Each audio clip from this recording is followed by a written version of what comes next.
Good afternoon, मैं नवीन आप सभी का हार्दिक स्वागत करता हूं समसामयिक घटना चक्र के ऑफिशियल यूट्यूब चैनल पे। और कैसे हैं आप सभी लोग? तो जैसे कि हम लोगों ने जीएस पॉइंटर में सामान्य भूगोल की हम लोगों ने श्रृंखला शुरू की हुई है और इसमें हम लोग बात कर रहे हैं भारत के भूगोल के संदर्भ में। तो लास्ट सेशन में हम लोगों ने भारत के भूगोल के बारे में, उसके सामान्य परिचय को देखा था, है ना, और उसके भौतिक विभाजन में हम लोगों ने उसका फिजिकल स्ट्रक्चर को समझने का प्रयास किया। उसी श्रृंखला को कंटिन्यू करते हुए आज हम लोग आगे बढ़ते हैं। जैसे अगला पॉइंट था आप लोगों का उत्तर का पर्वतीय प्रदेश, है ना, जो भारत का जो उत्तरी क्षेत्र है जो पर्वतीय प्रदेश में बटा हुआ है उसके बारे में। जैसे हिमालय की रचना समानांतर वलय श्रेणियों से हुई, जिसमें से प्राचीनतम श्रेणी कौन सी है? वृहद हिमालय। ठीक है, वृहद हिमालय इसकी प्राचीनतम श्रेणियों में से एक है। अगर बात की जाए सबसे पहले कौन निर्माण हो रहा है तो ट्रांस हिमालय, फिर आपने देखा वृहद हिमालय, फिर मध्य हिमालय, फिर लघु हिमालय। कहीं ना कहीं इस क्रम में ये चीजें सामने निकल के आ रही है। उत्तर भारत में उप हिमालय क्षेत्र के सहारे फैले समतल मैदान को कहा जाता है। उप हिमालय के जो क्षेत्र के सहारे जो फैला है उसको बोलते हैं भाबर। भाबर मतलब कि पानी इसके नीचे आएगा और फिर यहीं से उठ के ऊपर चला जाएगा। भाबर तराई का क्षेत्र, इस तरीके से आप लोग सुने होंगे। हिमालय का पर्वत पदीय प्रदेश है शिवालिक, यानी जो सबसे नीचे वाला हिस्सा है, पर्वत पदीय मतलब बिल्कुल नीचे वाला हिस्सा, उसको शिवालिक के नाम से हम लोग जान रहे हैं। ठीक है, जिसको हम लोग लघु हिमालय भी बोलते हैं। अगला देखिए, शिवालिक पहाड़ियां हिस्सा है किसका? हिमालय का ही हिस्सा है, लघु हिमालय कहा जा रहा है। शिवालिक श्रेणी का निर्माण हुआ है तो कब हुआ है? सेनोजोइक, जिसको बोलते हैं प्लायोसीन युग में। ठीक है, शिवालिक श्रेणी का निर्माण। सतलज और काली नदी के मध्य स्थित हिमालय पहाड़ी है, कौन सी है? कौन सा हिमालय कहलाता है? तो कुमाऊं हिमालय कहलाता है। काली नदी और सतलज नदी के मध्य कुमाऊं हिमालय, आप देखेंगे मैप में, उसको हाईलाइट कीजिएगा। अगला देखिए, उत्तराखंड, उत्तर प्रदेश, सिक्किम और हिमाचल प्रदेश में से हिमालय पर्वत श्रेणियों का हिस्सा कौन सा नहीं है? तो जाहिर सी बात है उत्तर प्रदेश में हम इसके क्षेत्र नहीं देख पाते। आपने देखा जब उत्तराखंड उत्तर प्रदेश का हिस्सा हुआ करता था तब तो था शिवालिक वाला मामला, देखेंगे आप लोग, लेकिन अब उत्तराखंड अलग हो गया है तो उत्तर प्रदेश में तो कोई ऐसा रीजन नहीं देखने को मिलता है। ठीक है, वहीं देखिए लघु हिमालय स्थित है। लघु हिमालय स्थित है कहाँ है? शिवालिक और महान हिमालय के मध्य। शिवालिक और महान हिमालय के मध्य लघु हिमालय अवस्थित है। फिर देखिए पश्चिमी भाग में हिमालय की श्रेणियों का जो पश्चिमी भाग है वहाँ पे हिमालय की श्रेणियों का दक्षिण से उत्तर की ओर सही क्रम लगाना है। पश्चिमी भाग की बात हो रही है, शिवालिक है, फिर लघु हिमालय है, फिर हिमालय है, फिर महान हिमालय है। इस तरीके से आप लोग देखते हैं। अगला देखें, विंध्य, अरावली, शिवालिक और अन्नामलाई, इनमें से सबसे नवीन पर्वत श्रेणी, इन समय नवीन पर्वत श्रेणी कौन सी है? वो है शिवालिक। शिवालिक आपकी सबसे बाद में जनरेट हुई है और अरावली सबसे प्राचीन, जैसे कि हम लोगों ने लास्ट सेशन में बात करी थी कि सबसे प्राचीन विश्व की भी और भारत की भी सबसे प्राचीन तो कौन सी है? वो अरावली ही है। अगला देखिए, उच्चावच आकृतियों का दक्षिण से उत्तर की ओर बढ़ते हुए क्रम में आप लोगों को इसको लगाना है। ठीक है, बढ़ते हुए क्रम में, यानी धौलाधार देखेंगे, उसके बाद जास्कर रेंज, लद्दाख रेंज और उसके बाद काराकोरम रेंज। इन रेंज की अगर बात करें तो इन रेंज का संबंध है ट्रांस हिमालय से। कहाँ से है? ट्रांस हिमालय से है। ये पॉइंट यहाँ पे ध्यान रखिएगा, ट्रांस हिमालय से। ठीक है, वहीं पे देखिए हिमालय में उत्तर दिशा की ओर क्रम वाली पर्वत श्रेणी है, उत्तर दिशा की ओर, जैसे पीर पंजाल पर्वत श्रेणी, जास्कर पर्वत श्रेणी, लद्दाख है और काराकोरम, सेम वही लगभग शब्दों को इधर उधर करके। ठीक है, अगला देखिए, अजंता, पालकोंडा, कैमूर और पटकाई, इन श्रेणियों में से उत्पत्ति की दृष्टि से सबसे नवीनतम श्रेणी कौन सी है? तो वो है आपकी पटकाई श्रेणियाँ। पटकाई श्रेणियाँ सबसे नवीनतम है। विकल्प के अनुसार हम लोग अपना आंसर हिट करते हैं, तो ऐसा ना हो कि लघु ही आप लोग सोच रहे हो, विकल्प के अनुसार भी आप हिट करेंगे। तो पटकाई श्रेणियाँ जो कि हिमालय के अंतर्गत आती हैं। ठीक है, उसके बाद देखिए नागालैंड, त्रिपुरा, मणिपुर, मिजोरम, इन राज्यों में से पटकाई पहाड़ियों से संलग्न नहीं है तो वो त्रिपुरा नहीं है। ठीक है, पटकाई बूम बोलते हैं जिसको। अगला देखिए, पीर पंजाल श्रेणियां पाई जाती हैं। पीर पंजाल कहाँ पाया जाता है? तो जम्मू कश्मीर में ये अविभाजित देखने को मिलता है। ठीक है, अगला देखिए, अटल टनल से संबंधित सही कथन देखें यहाँ पे कि इसका निर्माण सीमा सड़क संगठन, जिसको BRO के नाम से जानते हैं, बॉर्डर रोड ऑर्गेनाइजेशन, द्वारा किया गया। यह मनाली और लाहौल स्पीति घाटी को जोड़ता है। यह हिमालय की पीर पंजाल पर्वत श्रृंखला के मध्य स्थित है और यह भारत के लिए सामरिक दृष्टि से भी महत्वपूर्ण है। सामरिक दृष्टि का मतलब क्या होता है, जरा समझिए। सामरिक दृष्टि मतलब कि जो अन्य देश हैं उनके साथ भी एक अच्छा संबंध वहाँ पे देखने को मिल सकता है। ठीक है, अगला देखिए, जास्कर, लद्दाख, पश्चिमी पीर पंजाल और पूर्वी पीर पंजाल में से किस पर्वत श्रेणी को अटल टनल पार करती है? तो पूर्वी पीर पंजाल। ठीक है, उसके बाद देखिए, कश्मीर घाटी स्थित है, कश्मीर घाटी आप नाम सुने हैं, यह वृहद हिमालय जिसको हिमाद्री बोल रहे हैं और पीर पंजाल श्रेणियों के मध्य ये अवस्थित है कश्मीर घाटी। अगला देखिए, अस्काई चीन, अस्काई चीन का भाग है लद्दाख पठार, अस्काई चीन का भाग है लद्दाख पठार। जो नहीं जानते जरा समझिए यहाँ पे कि ये जो भारत का ये वाला लोकेशन आप लोग देखते हैं, ये वाला, एक तो ये वाला है और एक ये वाला है, इसको बोलते हैं POK, पाक ऑक्यूपाइड कश्मीर, पाक अधिकृत कश्मीर, POK, और इसको बोलते हैं अस्काई चीन, है ना, इसको बोलते हैं अस्काई चीन। यानी ये वाला जो रीजन है, ये वाला पूरा रीजन ये चाइना के अंडर में ऐसा है सामने, तो जो लद्दाख पठार के अंतर्गत आता है। ठीक है, उसके बाद देखिए, ग्रेट हिमालय की ऊंचाई, वेरी वेरी इंपॉर्टेंट प्रश्न का इस करंट अफेयर के साथ अपडेटेड, अब तक थी 8,848 मीटर, लेकिन कुछ समय पहले आंकड़ा सामने आया है 0.86 मीटर ये बढ़ी है। तो ये यहाँ पे ध्यान रखना आपके लिए इंपॉर्टेंट हो जाता है, 8,848.86 मीटर। अगला देखिए, हिमालय पर्यायवाची है किसका? हिमालय पर्यायवाची है किसका? तो मध्य हिमालय का। ठीक है, भारत में अरावली, विंध्याचल श्रेणी एवं हिमालय श्रेणी तथा पूर्वी घाट में नवीनतम श्रेणी कौन सी है? तो जाहिर सी बात है वो हिमालय श्रेणी है। क्लियर है? ऐसा क्यों? आपने देखा भारत पहले को जिस लोकेशन पे था, तो यहाँ पे मध्य अरावली, विंध्याचल, पूर्वी घाट ये सब बने हुए थे, लेकिन जैसे ही भारत उत्तर की ओर मूव हुआ तो सबसे बाद में निकल के आया हिमालय, जहाँ पे पहले तैतीस सागर हुआ करता था। लास्ट सेशन में बात किए थे हम लोग, है ना। उसके बाद देखिए, सत्य कथन है भारत में हिमालय 5 से अधिक राज्यों में फैला हुआ है। भारत में हिमालय जो है 5 से अधिक राज्यों में फैला हुआ है। पश्चिमी घाट केवल 6 राज्यों में फैला हुआ है और पुलिकट झील केवल 2 राज्यों जिसमें तमिलनाडु और आंध्र प्रदेश में फैली हुई है। ये पॉइंट यहाँ ध्यान रखेंगे। अब जरा एक चीज समझिए, यहाँ पे इधर समुद्र लगा हुआ है ना, और इधर समुद्र है और इधर समुद्र है। इधर देखेंगे अरब सागर है, इधर बंगाल की खाड़ी है, और इधर देखेंगे आप लोग हिंद महासागर है। ठीक है, ये वाला जो हिस्सा है इसको बोलते हैं पूर्वी घाट। क्या बोलते हैं? पूर्वी घाट। अब पूर्वी घाट अगर विकल्प ना हो तो इसको हम लोग और किस नाम से जानते हैं? इसको बोलते हैं कोरोमंडल तट। क्या बोलते हैं? कोरोमंडल तट। ठीक है, उसके बाद इस वाले हिस्से की बात करें तो इसको बोलते हैं पश्चिमी घाट। पश्चिमी घाट को हम लोग और किस नाम से जानते हैं? सह्याद्री। पश्चिमी घाट को हम लोग और किस नाम से जानते हैं? सह्याद्री। और पूर्वी घाट और पश्चिमी घाट को जो रेखा मिलाती है, ये जो रेखा मिला रही है, इसको बोलते हैं नीलगिरी की पहाड़ी। क्या बोलते हैं? नीलगिरी की पहाड़ी। बहुत ही बेसिक पॉइंट है जो आपको पता होने चाहिए। पूर्वी घाट पश्चिमी घाट को मिलाने वाला कौन है? नीलगिरी की पहाड़ियां हैं। ठीक है, पूर्वी घाट को किस नाम से जानते हैं? कोरोमंडल तट। पश्चिमी घाट को किस नाम से जानते हैं? सह्याद्री के नाम से जानते हैं, ध्यान रखेंगे। अगला देखिए, हिमालय पर्वत श्रेणियां उत्तर प्रदेश, उत्तराखंड, सिक्किम और हिमाचल प्रदेश में से किस राज्य का हिस्सा नहीं है? तो आपको पता है उत्तर प्रदेश, है ना। हिमाद्री श्रेणी, अरावली श्रेणी, पश्चिमी घाट, विंध्याचल श्रेणी कौन सी भारत की नवीनतम पर्वत श्रेणी है? तो हिमाद्री है, हिमालय है, ये क्लियर हो चुका है। उसके बाद देखिए, हिमालय के किस भाग पर करेवा भू आकृति पाई जाती है? तो वो है कश्मीर हिमालय। ठीक है, यहाँ पे अपन ध्यान रखेंगे। कैलाश पर्वत किस क्षेत्र में अवस्थित है? कैलाश पर्वत जो आप दर्शन करने जाते हैं, देखते हैं आप लोग, कैलाश मानसरोवर झील के आसपास तिब्बत में अवस्थित है, यहाँ पे ध्यान रखेंगे। ठीक है, अगला देखिए, दक्षिण एवं मध्य भारत की पर्वत श्रेणियां और पहाड़ियां, ये आपके सामने पॉइंट है। दक्षिण और मध्य भारत के संदर्भ में अब हम लोग बात करने चल रहे हैं। ठीक है, जैसे भारत में सबसे प्राचीन पर्वत श्रृंखला है अरावली और इसकी सबसे ऊंची चोटी, बिल्कुल नहीं भूलना है, सबसे ऊंची चोटी जिसका नाम है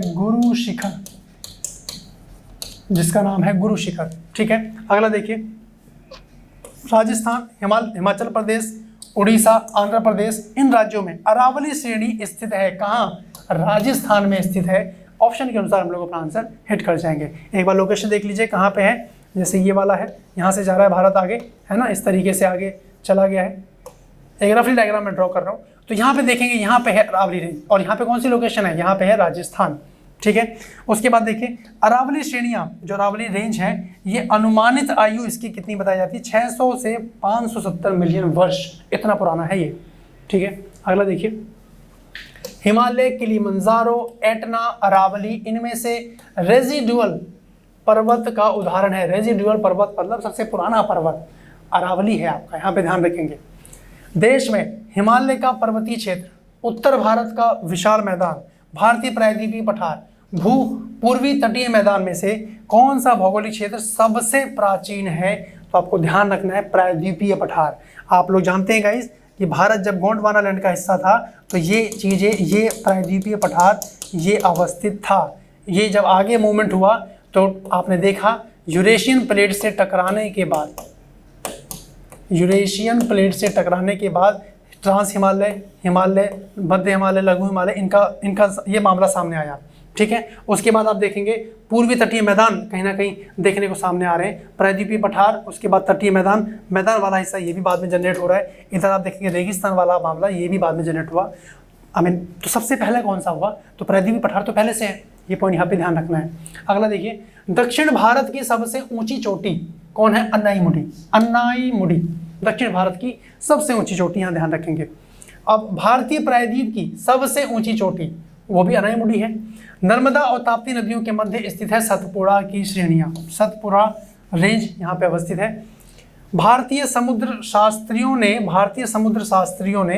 अरब सागर के तल में मुंबई से दक्षिण पश्चिम में लगभग 455 किलोमीटर दूर एक नए 1505 मीटर ऊंचे पर्वत की खोज की है और इस पर्वत का नाम उन्होंने रखा है रमन सागर पर्वत। वेरी वेरी इंपॉर्टेंट प्रश्न, यहाँ पे पॉइंट आप लोग ध्यान रखेंगे। अगला देखें अरावली, सतपुड़ा, अजंता, सह्याद्री पर्वत श्रेणियों में से वह कौन सा है जो केवल एक ही राज्य में विस्तृत है, तो वो है अजंता पर्वत श्रेणियां, केवल और केवल महाराष्ट्र में है, ठीक है। इन सब से एक बार आपको अपनी नज़र यहाँ पे बिल्कुल देखना है, एक नज़र में, है ना, क्योंकि यू नेवर नो कौन सा पॉइंट आपके परीक्षा में देखने को मिले। अगला देखिए पहाड़ियों का दक्षिण से उत्तर की ओर, पहाड़ियों का जो है दक्षिण से उत्तर की ओर बढ़ते हुए सही अनुक्रम लगाना है।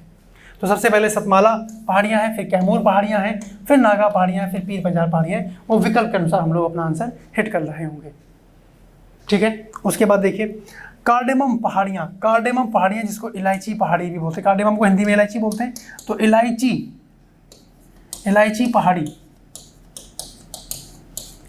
पहाड़ी भी बोल रहे हैं। और जिन राज्यों की सीमाओं पर स्थित है वह कौन सा है, तो वह केरल एवं तमिलनाडु है। ये पॉइंट यहाँ ध्यान रखेंगे, ठीक है। अगला देखिए सही सुमेलन आपसे पूछा जा रहा है, सही सुमेलन पहाड़ियों के संदर्भ में और क्षेत्र के संदर्भ में। जैसे महादेव पहाड़ियाँ हैं तो ये कहाँ है, मध्य भारत में। मिकिर पहाड़ियाँ हैं ये पूर्वोत्तर भारत में, मिकिर, संगमा, है ना, रंगमा, ये सब आपकी पूर्वोत्तर भारत में देखने को मिलती हैं। महादेव पहाड़ियाँ भाग हैं सतपुड़ा रेंज का, मध्य प्रदेश में तो है, सतपुड़ा रेंज का है।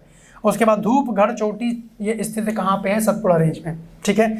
और पारसनाथ पहाड़ी की ऊंचाई लगभग कितनी है, 1365 मीटर। पारसनाथ पहाड़ी 1365 मीटर ऊंचाई इस समय इसकी देखने को मिलती है।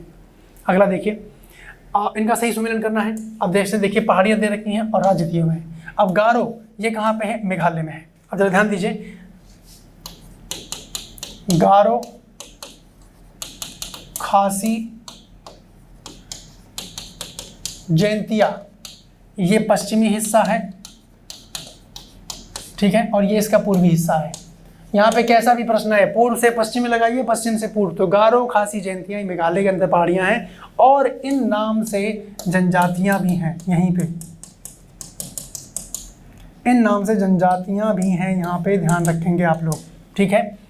अब मिरी की बात करें, मिरी तो मिरी अरुणाचल प्रदेश में है, मिरी, संगमा मैंने अभी बात करी थी, कोलाई मलाई ये तमिलनाडु में है, डालमा ये झारखंड में है। डालमा पहाड़ियाँ कहाँ हैं, झारखंड, ठीक है। ये गारो, खासी, जैंतिया याद रखिएगा। अगला देखें नीलगिरी, अन्नामलाई, कार्डेमम, नल्लामलाई, इनमें से भारत की दक्षिणतम पर्वत श्रेणी कौन सी है, तो कार्डेमम है। कार्डेमम इलायची की पहाड़ियाँ कहाँ पड़ती हैं, इलायची पहाड़ियाँ कहाँ पड़ती हैं, केरल, ठीक है, ध्यान रखिएगा बिल्कुल। आइए अगला देखिए, मध्य भारत में स्थित पहाड़ियों का पश्चिम से पूर्व की ओर देखिए, पश्चिम से पूर्व, पूर्व से पश्चिम, कई बार ऐसे प्रश्न देखने को आते हैं, है ना। तो सतपुड़ा रेंज है, महादेव रेंज है, मैकाल रेंज है, फिर छोटा नागपुर का पठार। तो पश्चिम से पूर्व की ओर जाना था, सतपुड़ा, फिर महादेव, फिर मैकाल और फिर छोटा नागपुर का पठार। ठीक है, अगला देखिए, उच्चावच आकृतियों का पश्चिम से पूर्व की ओर बढ़ते हुए सही क्रम में लगाना है। तो महादेव पर्वत श्रृंखला, मैकाल पर्वत श्रृंखला, छोटा नागपुर पर्वत श्रृंखला, उसके बाद खासी। तो जैसा विकल्प आएगा उसके अनुसार आंसर चेंज हो जाएगा। ठीक है, अगला देखिए, गलीकोंडा, सलहेर, सिंहराम गट्टा और मार्दुगुल्ला कोंडा, इनमें से कौन सी पर्वतीय चोटी है जो पूर्वी घाट में अवस्थित नहीं है? सलहेर यहाँ पे अवस्थित नहीं है। ठीक है, बाकी आप देखेंगे गलीकोंडा, सिंहराम और माधुगुल्ला कोंडा, ये सब कहीं ना कहीं पूर्वी घाट में देखने को मिलती हैं। अगला देखिए, सही सुमेलन आपसे बोला गया है, राज्य एक तरफ राज्यों के नाम दिए गए हैं और एक तरफ आपसे सबसे ऊंची चोटी पूछी जा रही है। जैसे केरल की सबसे ऊंची चोटी अनाईमुडी, नागालैंड की सरामती, उत्तराखंड की नंदा देवी, तमिलनाडु की धोता बेटा, ध्यान रखेंगे, मध्य प्रदेश की है धूपगढ़ और राजस्थान की सबसे ऊंची चोटी है गुरु शिखर, अरावली पर्वत रेंज के अंतर्गत अवस्थित है। उम्मीद कर रहा हूं पॉइंट क्लियर हो रहे होंगे। ठीक है, आइए नेक्स्ट पॉइंट देखें। सतपुड़ा रेंज में स्थित श्रेणियों में से पश्चिम से पूर्व की ओर उनकी स्थिति को दर्शाने का सही क्रम देखेंगे। जैसे बड़वानी की पहाड़ियां हैं, महादेव श्रेणी है, फिर मैकाल श्रेणी देखने को मिलती है। तो आपने देखा ये क्रम कई बार रिपीट हो रहा है, तो इसको बार बार कंटेस्ट कर लीजिए। फिर देखिए, अन्नामलाई, नीलगिरी, कार्डेमम और शिवराई की पहाड़ियों में से कन्याकुमारी के सटी कौन सी पहाड़ियाँ? तो कार्डेमम कहाँ है? केरल में। और कन्याकुमारी कहाँ है? आप देख लीजिए, सबसे दक्षिणतम बिंदु, केप कमोरिन जिसको बोलते हैं हम लोग, है ना। अगला देखिए, कान्नदेवन, नीलगिरी, दार्जिलिंग और गिरनार, ये किस पहाड़ी पर चाय के बागान यहाँ पे नहीं है ना। कहाँ चाय के बागान नहीं है? तो आप देखेंगे गिरनार में नहीं है भाई। गिरनार कहाँ पड़ता है? गुजरात में। वहाँ चाय का कोई मामला सामने नहीं है। ठीक है, अब देखते हैं अगला, पर्वत चोटियाँ। अगला है आपका भौतिक विभाजन के अंतर्गत पर्वत चोटियों के संदर्भ में मामला। क्लियर है जी यहाँ तक? देखिए, माउंट एवरेस्ट, अब माउंट एवरेस्ट जो आप सुने हैं, इसकी ऊंचाई कितनी हो गई है? 8,848.86 मीटर। बिल्कुल कंठस्थ हो जाना चाहिए। और ये कहाँ पड़ता है? नेपाल में। महाराष्ट्र कहाँ है? नेपाल में। ठीक है, सबसे ऊंचा पर्वत शिखर, विश्व का सबसे ऊंचा पर्वत शिखर माउंट एवरेस्ट कहाँ है? नेपाल में। देखिए, यहाँ पे 2-3 पॉइंट सामने आते हैं कि अगर आपसे पूछा जा रहा है कि विश्व की सबसे लंबी पर्वत श्रृंखला, लंबी तो एंडीज है ना, दूसरे नंबर पे रॉकीज, तीसरे नंबर पे आप देखेंगे लंबी पर्वत श्रृंखला में हिमालय, जिसमें माउंट एवरेस्ट सबसे ऊंची चोटी विश्व की है। चौथे नंबर पर आता है ग्रेट डिवाइडिंग रेंज, जो कि ऑस्ट्रेलिया में है। लेकिन यहाँ प्रश्न है कि विश्व की सबसे ऊंची चोटी, और वो तीसरे नंबर की जो सबसे लंबी पर्वत श्रृंखला है, हिमालय पर्वत श्रृंखला, उसकी सबसे ऊंची चोटी होने के साथ साथ विश्व की भी सबसे ऊंची चोटी माउंट एवरेस्ट। उम्मीद करूँ जितने पॉइंट मैंने बोले हैं आप इसको नोट जरूर कर लेंगे, वेरी इंपॉर्टेंट पॉइंट है। अगला देखिए, अब माउंट एवरेस्ट आप जान गए नेपाल में है, तो प्रथम भारतीय नारी जो एवरेस्ट शिखर पर चढ़ने में सफल हुई वो कौन थी? बचेंद्री पाल। ये तो थी पहली महिला, है ना, प्रथम भारतीय। दूसरी भारतीय कौन थी भाई? यही लिख दे रहा हूं मैं, यहीं पे मेंशन कर दे रहा हूं। दूसरी भारतीय नारी कौन थी? उनका नाम था संतोष यादव। और ये दो बार माउंट एवरेस्ट शिखर पर चढ़ी हैं। पहले नंबर पर बचेंद्री पाल है, दूसरे नंबर पर संतोष यादव। फिर देखिए, माउंट एवरेस्ट शिखर पर चढ़ने वाली पहली महिला, अगर पहली महिला पूछा जाएगा तो जुंको ताबई है। जब तक भारतीय ना लिखा हो तब तक आप विदेशी ही समझें। अगर भारतीय बचेंद्री पाल के बारे में पूछा जाएगा तो मेंशन होगा भारतीय। ठीक है, कंचनजंगा, मकालू, कराकोरम, माउंट एवरेस्ट में से भारत का सबसे ऊंचा पर्वत शिखर, अब इनमें भारत का सबसे ऊंचा पर्वत शिखर कौन सा है? तो वो है कंचनजंगा।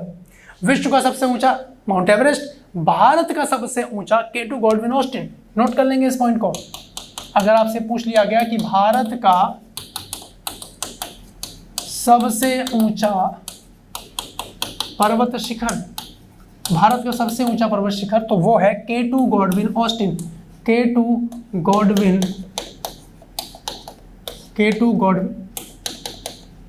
Godwin Austen. क्लियर है जी यहाँ तक, है ना? तो ये कर लें आप। अगला देखिए, अब सही क्रम लगाना है। देखिए यहाँ पे सही क्रम, सबसे ऊंचा माउंट एवरेस्ट है, फिर गॉडविन ऑस्टिन है, फिर कंचनजंगा है। ये तो विश्व के स्तर पे लगा दिया। भारत के स्तर में बात करें तो K2 गॉडविन ऑस्टिन सबसे ऊंचा है। ठीक है, फिर देखिए, हिमालय की ऊंची चोटी कंचनजंगा स्थित है। कंचनजंगा कहाँ पड़ती है? तो नेपाल और सिक्किम में। पॉइंट बिल्कुल क्लियर है। नेपाल और सिक्किम में कंचनजंगा देखने को आती है। नंदा देवी चोटी कहाँ है? गढ़वाल हिमालय का एक भाग देखने को मिलती है। नंदा देवी शिखर स्थित है कहाँ? उत्तराखंड में, है ना, उत्तराखंड में, ध्यान रखेंगे। गुरु शिखर पर्वत चोटी अवस्थित है राजस्थान में, और राजस्थान में अरावली रेंज की है, इसके ऊपर हम लोग बात कर चुके हैं।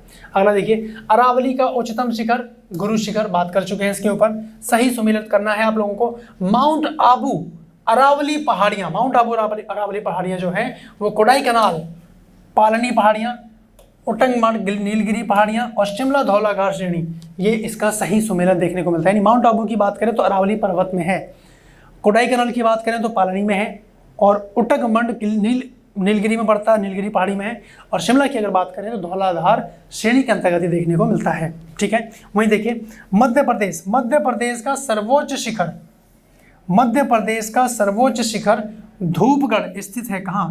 सतपुड़ा श्रेणी के अंतर्गत मध्य प्रदेश का सबसे ऊंचा शिखर है धूपगढ़, ध्यान रखेंगे, सतपुड़ा श्रेणी में ये अवस्थित है। अगला देखिए, गौरलाटा चोटी, गौरलाटा चोटी किस पार्ट में स्थित है? तो सामरी पार्ट, किस पार्ट में? सामरी पार्ट। ठीक है, वहीं देखिए सज्जनगढ़, लीलागढ़, कुंभलगढ़ और तारागढ़, इनमें से कौन सा है जो एक अरावली का उच्चतम शिखर है? तो वो है कुंभलगढ़, विकल्प के अनुसार। अगर ये विकल्प में ना हो तो सबसे ऊंचा गुरु शिखर ही है अरावली रेंज का, आप जानते हैं इस चीज़ को। ठीक है, अगला देखिए, अब बात करते हैं घाटियों की। पांचवा पॉइंट है आप लोगों के सामने घाटियों के संदर्भ में। ठीक है, घाटियों के संदर्भ में अगला पॉइंट है जैसे कुल्लू घाटी। अब कुल्लू घाटी जिन पर्वत श्रेणी के बीच अवस्थित है वो कौन सी है? धौलाधार और पीर पंजाल, इनके मध्य आप देखेंगे कुल्लू घाटी यहाँ पे अवस्थित देखने को मिलती है। वहीं पे नेलांग घाटी, नेलांग घाटी ये स्थित है उत्तराखंड राज्य में। कहाँ स्थित है? उत्तराखंड राज्य में नेलांग घाटी अवस्थित है। ये पॉइंट यहाँ ध्यान रखें। अगला देखिए, सही सुमेलन आपसे पूछा जा रहा है। सही सुमेलन सूची 1 सूची 2 दी गई है, घाटी के बारे में बात की गई है और राज्य केंद्र शासित प्रदेश के बारे में बात की है। जैसे मरका घाटी, मरका घाटी का संबंध लद्दाख से है। जूकू घाटी नागालैंड, है ना। सांगला घाटी, सांगला हिमाचल प्रदेश। युथांग घाटी ये आपका सिक्किम में पड़ता है। ये पॉइंट यहाँ पे ध्यान रखें। अब अगला देखिए, आपके सामने निम्नलिखित में से सही कथन कौन सा सही है ये आपसे पूछा जा रहा है। जैसे मौन घाटी जिसको साइलेंट वैली बोलते हैं, ये राष्ट्रीय वन के निकट पत्थर कड़ावू जल विद्युत परियोजना बनाने का प्रस्ताव यहाँ पे है। कुंती नदी जिसको मौन घाटी या वर्षा प्रचु वनों से उद्भूत यहाँ पे देखने को मिलता है, जिसको साइलेंट वैली बोल रहे हैं। और साइलेंट वैली है कहाँ? देखिए, चलिए आंसर आई गया है। अगला प्रश्न मैं दे रहा था आप लोगों को। भारत में शांत घाटी साइलेंट वैली कहाँ अवस्थित है? केरल राज्य में है। बच गया आप लोग, छोटा सा होमवर्क मिल रहा था आप लोगों को, कोई बात नहीं। तो भारत में शांत घाटी यानी अगर साइलेंट वैली की बात की जा रही है तो ये आपका केरल में है। अगला देखिए, दर्रे पासेस की अगर बात करें, है ना, दर्रों की अगर बात करें, पासेस की बात करें तो ये कहाँ है, कहाँ अवस्थित है, ये आपको देखना है। देखिए, जैसे पाल घाट, पाल घाट स्थित है नीलगिरी और अन्नामलाई पहाड़ियों के मध्य। नीलगिरी और अन्नामलाई पहाड़ियों के मध्य है पाल घाट। ठीक है, कहाँ है? केरल में। क्लियर। भोर घाट, भोर घाट देखेंगे आप लोग महाराष्ट्र में है। लिपू लेक दर्रा ये कहाँ अवस्थित है? उत्तराखंड में अवस्थित है लिपू लेक दर्रा। अब जैसे लेह जाने का रास्ता कहाँ से मिलेगा? जोजिला दर्रे से। ये दर्रे कई इंपॉर्टेंट दर्रे हैं जो बार बार एग्जाम में देखने को आते हैं। अगला देखिए, वर्ष 2006 के लगभग मध्य में भारत और चीन के बीच व्यापार बढ़ाने के लिए पुनः खोला गया भारत और चीन के मध्य नाथुला दर्रा। ठीक है, नाथुला दर्रा इसको ओपन किया गया 2006 के मध्य। इंपॉर्टेंट है, ध्यान रखेंगे। अगला देखिए, इंपॉर्टेंट आपके सामने सूची दे रखी है, पहाड़ी दर्रे हैं और कौन से राज्य से संबंध है। जैसे माणा नीति दर्रा ये आपका उत्तराखंड में है, जोजिला दर्रा ये लद्दाख में है, बनिहाल दर्रा जम्मू कश्मीर और नाथुला दर्रा ये आपका सिक्किम, जिसको 2006 में खोला गया। यहीं से होते हुए कैलाश की यात्रा के लिए जाया जाता है नाथुला दर्रा। ठीक है, अगला देखिए, इसका स्क्रीनशॉट लीजिए। अगला देखिए, सही सुमेलन है सूची 1 जिसमें पर्वतीय दर्रे हैं और राज्य। जैसे बुमला दर्रा ये अरुणाचल प्रदेश में है, जेलिपला दर्रा ये सिक्किम में है, मुलिंगला दर्रा ये उत्तराखंड है और शिवकीला दर्रा ये आपका हिमाचल प्रदेश है। कहाँ है शिवकीला दर्रा? हिमाचल प्रदेश। ठीक है, चलिए अगला देखते हैं, रोहतांग दर्रा। अब रोहतांग दर्रे के बारे में बात हो रही है। रोहतांग दर्रा अवस्थित है कहाँ है? हिमाचल प्रदेश में। रोहतांग दर्रा कहाँ है? हिमाचल प्रदेश। अब पर्वतीय दर्रों का पश्चिम से पूर्व का सही क्रम आपसे पूछा जा रहा है। पर्वतीय दर्रों का पश्चिम से पूर्व की ओर, तो पश्चिम में शिवकिला दर्रा है, लिपू लेक है, नाथुला है, बॉम्बडिला है, ये सारे कहीं ना कहीं इसके अंतर्गत पश्चिम से पूर्व की ओर लगे हुए हैं। क्लियर यहाँ तक। अब उसके बाद देखते हैं हिमरेखा और हिमनद। 7वां पॉइंट है आप लोगों के सामने, हिमरेखा और हिमनद। जैसे हिमालय में हिमरेखा है 4300 से लेकर 6000 मीटर के बीच पूर्व में हिमरेखा यहाँ पे देखने को मिलती है। ठीक है, अगला देखिए, सबसे बड़ा हिमनद है, सबसे बड़ा हिमनद है वो कौन सा है, वो है सियाचिन का, सबसे बड़ा हिमनद सियाचिन। ठीक है, फिर देखिए चौराबाड़ी, चौराबाड़ी ग्लेशियर स्थित है, चौराबाड़ी ग्लेशियर स्थित है, कहाँ है, ये केदारनाथ मंदिर के उत्तर में है, केदारनाथ मंदिर के उत्तर में ये अवस्थित है। ठीक है, हिमालय के हिमनदों, हिमालय के हिमनदों के पिघलने की गति सबसे अधिक देखने को मिलती है, सबसे अधिक है। हिमालय के जितने भी हिमनद हैं जो ग्लेशियर हैं सबसे तेज गति से पिघलते हैं। अगला देखिए, हिस्पार, जेमू, मिलाम और रूपल, इन हिमनदों में कौन सा हिमनद उत्तराखंड के कुमाऊं प्रदेश में अवस्थित है, कुमाऊं प्रदेश में अवस्थित है, यह है मिलाम हिमनद। ठीक, उसके बाद देखिए सियाचिन हिमनद स्थित है, ये नुब्रा घाटी, नुब्रा घाटी के उत्तर में अवस्थित है सियाचिन ग्लेशियर। कंचनजंगा, रुंडुन, गंगोत्री और केदारनाथ, इनमें सबसे बड़ा हिमनद कौन सा है, तो गंगोत्री, गंगोत्री ग्लेशियर सबसे बड़ा इसमें देखने को मिलता है। अगला देखिए, फिर आपके सामने हिमनद है और नदियों के नाम है कि मतलब कौन से हिमनद से नदियां निकल रही हैं। जैसे बंदरपूंछ, बंदरपूंछ हिमनद से यमुना नदी निकलती है ना, 12 शिगरी से चिनाब नदी निकलती है, मिलाम से गौरी गंगा निकलती है और सियाचिन ग्लेशियर से नुब्रा नदी निकलती है और जेमू से तीस्ता नदी निकलती है। तीस्ता नाम सुने हैं, तीस्ता नदी। ठीक है, अब जरा यहाँ पे समझिए, जैसे यमुना नदी निकली बंदरपूंछ से और आके मिलती है संगम, संगम में प्रयागराज में गंगा नदी से, उसी तरीके से यमुना की भी सहायक नदियां हैं, है ना, उनकी भी सहायक, ये पूरा जाल, ये क्रम आप लोगों को स्टेप बाय स्टेप बनाना होगा, अपने नोट्स में उसको तब्दील कीजिए ताकि उसको आप लोग मेमोराइज कर पाएँ। ठीक है, आइए अगला देखिए। अब बात करते हैं पठारों के संदर्भ में। अब पठार कौन कौन से हैं, क्या क्या चीज़ आपको ध्यान रखनी है उसको देखा जाए कि भारत के दक्कन के पठार पर, भारत के दक्कन के पठार पर बेसाल्ट निर्मित लावा शैलों का जो निर्माण हुआ है वो कैसे हुआ है, वो क्रिटेशियस युग में इसका निर्माण देखने को मिला, क्रिटेशियस युग। ठीक है, वहीं पे देखिए मेघालय का पठार भाग है। अब जो मेघालय का पठार है वो किसका भाग है, वो प्रायद्वीपीय खंड का एक भाग देखने को मिलता है, प्रायद्वीपीय खंड। ठीक है, भारत के अतिरिक्त प्रायद्वीपीय पर्वत निर्मित है, भारत के अतिरिक्त प्रायद्वीपीय पर्वत निर्मित है, वो है सेनोजोइक महाकल्प में।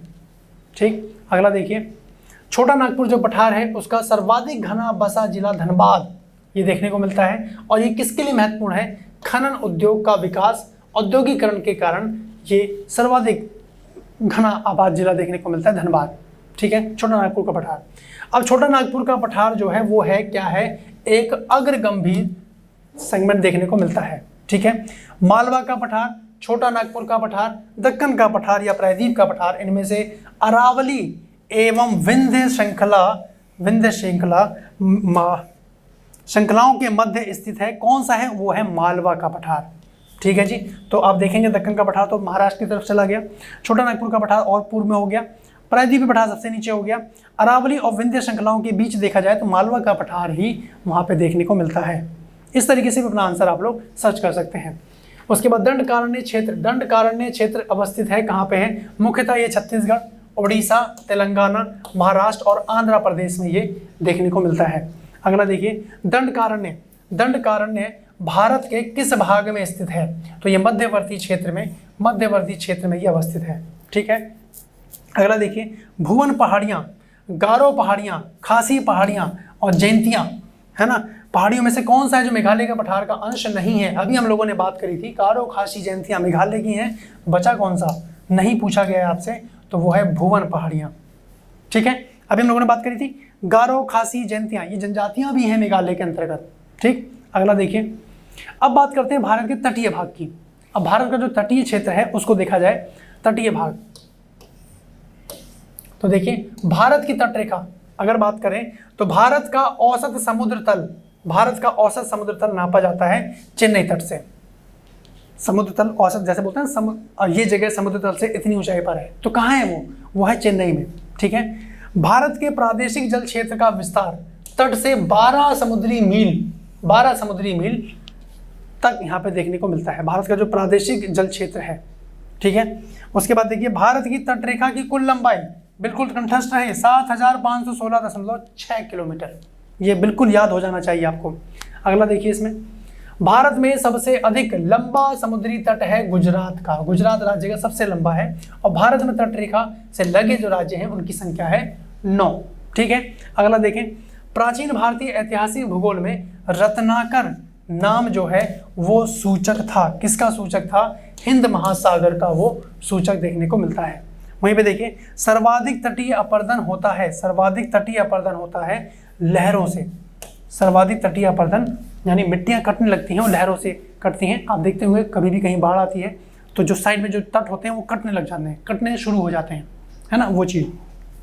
अगला देखिए, पश्चिमी तट की बात करें, पश्चिमी भाग की बात करें, जिसको हम लोग बोलते हैं सह्याद्री, है ना। अब देखिए, भारतवर्ष के पश्चिम तटीय शहरों, जिसमें कन्नूर, है ना, नागरकोइल, जंजीरा और सिंधुदुर्ग का उत्तर से दक्षिण की ओर सही क्रम आपसे पूछा जा रहा है। तो इसमें कौन है? जंजीरा है, सिंधुदुर्ग है, कन्नूर है और नागरकोइल है। तो ये इसका उत्तर से दक्षिण की ओर क्रम यहाँ पे देखने को मिलता है। अगला देखिए, आपको यत्र तत्र कुछ अनोखे डेनमार्कवासी मिल जाएंगे, ठीक है, परंतु उसका कारण यह है कि डेनमार्क की चौकी हुआ करती थी। ठीक है, ये अनूठा नगर, उसका दुर्ग, सुंदर गिरजाघर, नया जेरूसलम, सूनी सड़कें, उजड़ तटार्ग सब मिलकर अद्भुत रत्न बन जाते हैं। और इस उक्ति में ये किसके बारे में बात हो रही है, किस लोकेशन के बारे में बात हो रही है, ये बेसिकली लाइनें ये हैं। तो ये हमें सब कहाँ देखने को मिलता है? तमिलनाडु तट पे देखने को मिलता है, तमिलनाडु तट पे देखने को मिलता है ना। एक प्रश्न कुछ इसी शब्दावली में कि ऐसा लोकेशन, ऐसा क्षेत्र जहाँ पे वर्ष भर वर्षा होती है, सदाबहार वन पाए जाते हैं, है ना, वाष्पीकरण की दर अधिक होती है। तो ये कौन से रीजन की बात हो रही है? तो विषुवत रेखा वाले रीजन की बात हो रही है। सूर्य की किरणें लंबवत पड़ती हैं, वाष्पीकरण का दर अधिक होगा, वर्षा होगी, वनों की संख्या अधिक देखने को मिलेगी, सदाबहार मौसम देखने को मिलेगा, तो वो विषुवत रेखीय क्षेत्र। क्लियर है जी यहाँ तक? आइए नेक्स्ट पॉइंट की तरफ बात करें। अगला देखिए, इसमें जंजीरा, उडुपी, ओरोविले और तुतीकोरिन, इन शहरों में से कौन सा है जो भारत के पश्चिमी तट पर अवस्थित है? तो वो है जंजीरा और उडुपी, पश्चिमी तट पर अवस्थित है। ठीक है, अगला देखिए, सूची 1 है और सूची 2 है। यहाँ पे सागर पुलिन और राज्य कौन से हैं? देखिए, जैसे दीघा है, ये पश्चिम बंगाल, गोपालपुर उड़ीसा, कलांगुड ये आपका गोवा में है, और मरीना ये आपका तमिलनाडु में है। ठीक है, अगला देखें, केप कमोरिन के नाम से भी जाना जाता है। किसको भाई? बिल्कुल गलत नहीं होना चाहिए, कन्याकुमारी। इससे पहले वाले सेशन में हम लोग डिस्कस किए थे। ठीक है, भारत के पश्चिमी तटीय मैदान के उत्तरीय भाग जिस अन्य नाम से भी जाना जाता है उसे क्या बोलते हैं? पश्चिमी तटीय मैदान के उत्तरी भाग। अब जैसे ये वाला है, अब ये पूरा पश्चिमी भाग है, पश्चिमी भाग जिसको हम लोग क्या बोलते हैं? सह्याद्री, ठीक है, पश्चिमी भाग क्या बोल रहे हैं? सह्याद्री। ठीक है, अब इस पश्चिमी भाग का जो ये उत्तरी तट है इसको क्या बोलते हैं? कोंकण तट। बिल्कुल ध्यान रहे, कोंकण तट के नाम से इसको जाना जा रहा है। ठीक है, अब देखिए द्वीप समूह, स्क्रीनशॉट ले लिया होगा आप लोगों ने, ले लीजिए स्क्रीनशॉट। अब हम बात करते हैं द्वीप समूह की, यानी जो 10वां पॉइंट है आप लोगों का वो है द्वीप समूह के संदर्भ में। तो देखिए, बंगाल की खाड़ी के द्वीप समूह, पहले हम लोग देखते हैं बंगाल की खाड़ी के कौन कौन से द्वीप समूह हैं। जैसे अंडमान और निकोबार द्वीप समूह जो है, ये सर्वोच्च शिखर पल्याण शिखर, यानी जिसको सैंडल पीक बोलते हैं। ध्यान से देखिए, सैंडल पीक अधिकांश ऑप्शन में मिलता है, लेकिन इसका जो रियल नेम है वो है पल्याण शिखर। अब ये कहाँ पे है? ये उत्तरी अंडमान में है। ये कहाँ पड़ता है? उत्तरी अंडमान में। कोई भी एक नाम देखने को मिल सकता है कि अंडमान निकोबार की उच्चतम चोटी कौन सी है, तो सैंडल पीक है, पल्याण, यहाँ पे नाम ध्यान रख सकते हैं, पल्याण शिखर। अगला देखिए, अंडमान निकोबार द्वीप समूह स्थित है कहाँ? बंगाल की खाड़ी में।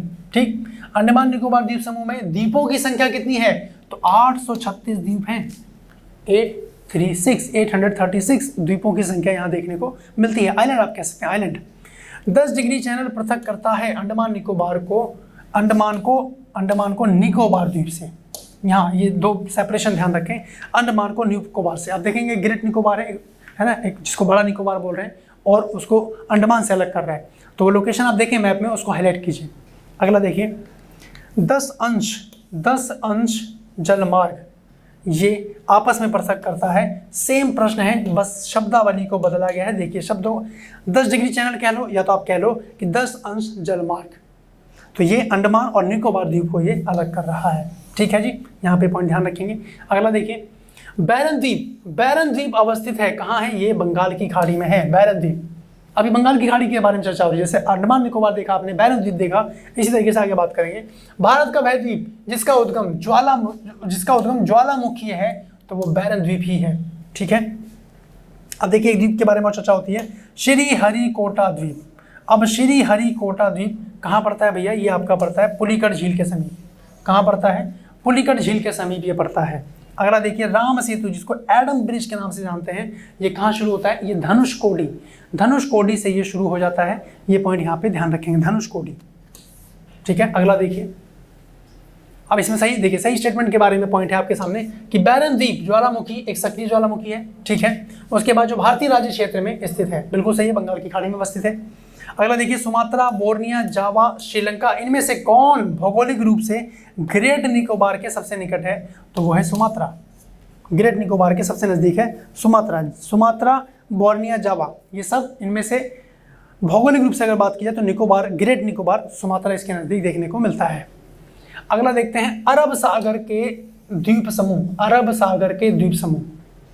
आप इसको कैसे अपने नोट्स में तब्दील करेंगे उसकी भी कला जानिए आप लोग। जैसे आप लोगों ने एक ड्रॉ किया इस तरीके से, ठीक है, 3 मैप बनाने हैं आप लोगों को। पहला बनाइए बंगाल की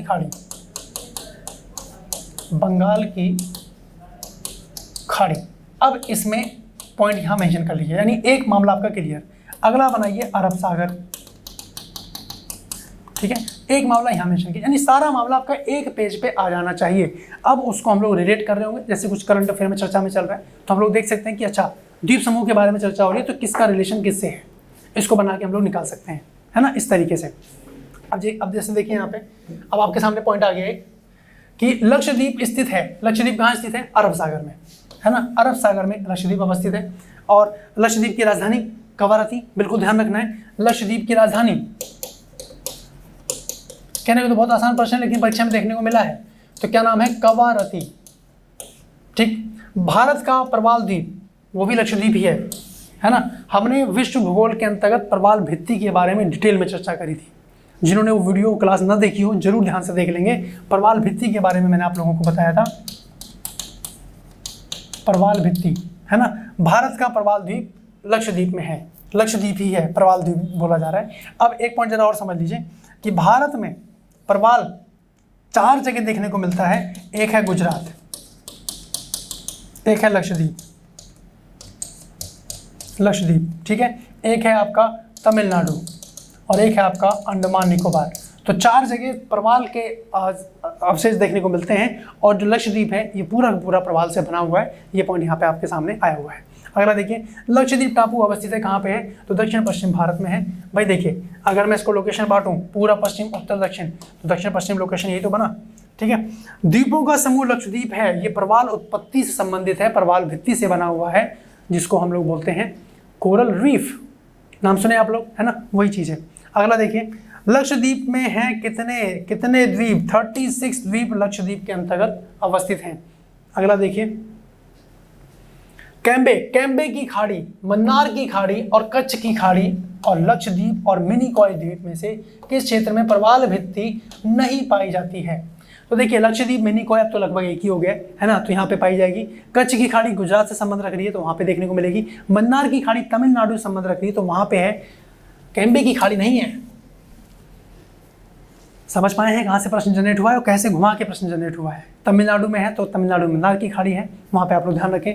लक्षद्वीप और मिनिकॉय लगभग एक ही हैं। कच्छ की खाड़ी का संबंध गुजरात से, तो गुजरात में इसके अवशेष देखने को मिलते हैं।